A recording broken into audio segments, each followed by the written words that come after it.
সুপ্রিয় দর্শক, আসসালামু আলাইকুম। সবাইকে স্বাগত জানাচ্ছি আজকের গুরুত্বপূর্ণ সংবাদে। প্রথমেই জানিয়ে দিচ্ছি সংবাদ শিরোনাম, পরে বিস্তারিত।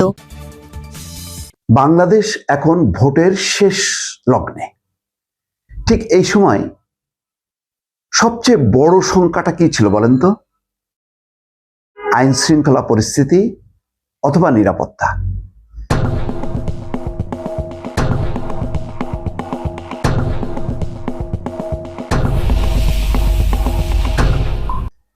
সবারই শঙ্কা ছিল যে দারুণ গোলযোগ হবে, নির্বাচনের আগে থেকে শুরু হবে এবং নির্বাচন পর্যন্ত বিস্তৃত হবে। কিন্তু গুনে গুনে আর হাতে 2 বা 3 দিন সময় আছে। 3 দিন ধরেন, আজকে 9, 10, 11, 12, অর্থাৎ 2 দিনের মাথায় যে 3 দিনে এসে নির্বাচনটা হবে। আজকে পর্যন্ত, এখন পর্যন্ত যখন আপনাদের সামনে কথা বলছি তখন বাংলাদেশের ঘড়িতে 12টা 58 মিনিট, অর্থাৎ 1টা বাজতে আর 2 মিনিট বাকি। ঠিক এই সময় পর্যন্ত সমস্ত চ্যানেলগুলো আমি দেখলাম, অথবা বিভিন্ন সূত্র থেকে যে খবরগুলো আসলো যে কোনো গোলযোগ নেই।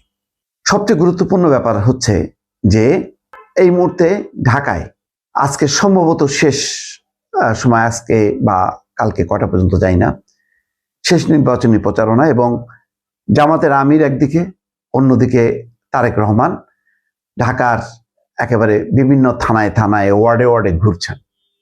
একটা চমৎকার পরিবেশ, কোনো উত্তেজনা নেই, কোনো গোলযোগ নেই। শুধুমাত্র একটা কথা ভালো লাগলো না নাহিদ ইসলামের, ভোট কেন্দ্র কেউ দখল করতে আসলে লাঠি হাতে প্রতিহত করা হবে। কেন? জনগণকে নিয়ে প্রতিহত করব। জনগণ যদি সামনে দাঁড়ায় যায়, লাঠি সুটা বন্দুক কোনো কিছু কাজে দেয় না। ভাষাটা খুব গুরুত্বপূর্ণ এই সময়, ভাষাটা খুবই গুরুত্বপূর্ণ। লাঠি হাতে বলা মানে আপনি হচ্ছে একটা উস্কানি দিলেন, এটা ভালো ভাষা না। কিন্তু তারেক রহমান, অন্যদিকে শফিকুর রহমান, দুইজনকে ধন্যবাদ জানাবো এই কারণে, দুইজনই কিন্তু চমৎকার ভাবে তারা প্রচার অভিযান চালাচ্ছেন। এই যে দুইটা দল, কেউ কেউ বলছেন মুখোমুখি অবস্থান। আমি কিছুক্ষণ আগে, এই ভিডিওটা করার আগে, আমি যশোরে কথা বলেছিলাম একজন সাংবাদিকের সঙ্গে। তিনিও বললেন যে ভাই, 15 বছরের মধ্যে এইরকম উৎসব মুখর পরিবেশ আর দেখা যায়নি। কিরকম?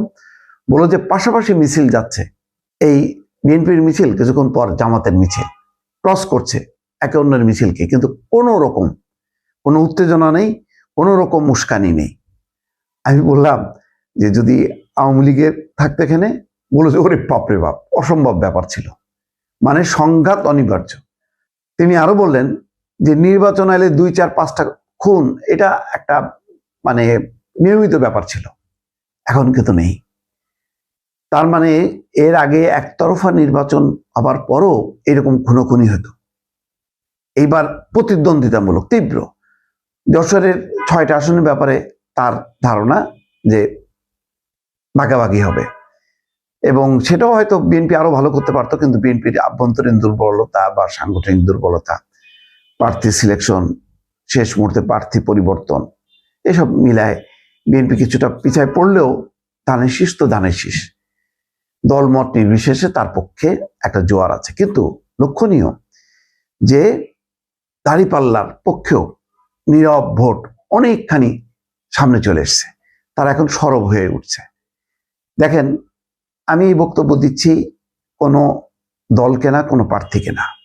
আজকে আমি জানি, আজকে কালকে অনেকে সোচ্চার হবেন, একেবারে কিভাবে বদনাম করা যায় দাঁড়িপাল্লাকে, কিভাবে বদনাম করা যায় ধানের শীষকে, যা যা খুশি সবকিছু করবেন। কিন্তু সবচেয়ে বড় কথা হলো যে এবারের নির্বাচনে কোন দল বিজয়ী হলো তা না, এবারের নির্বাচনকে বিজয়ী করা আমার মনে হয় যে খুবই গুরুত্বপূর্ণ বিষয়।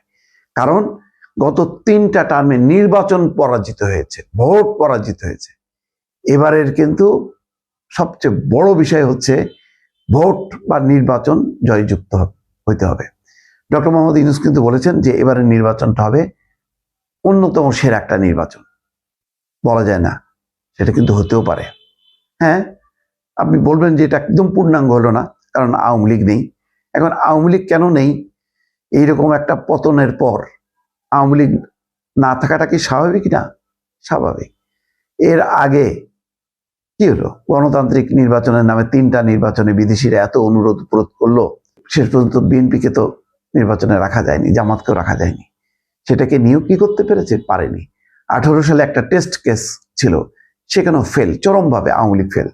মানে মাঠ এমনভাবে দখল করে ফেললো তারা, এবং দিনের ভোট রাতে যেভাবে তারা করে ফেললো, তাতে আর নির্বাচন থাকলো না।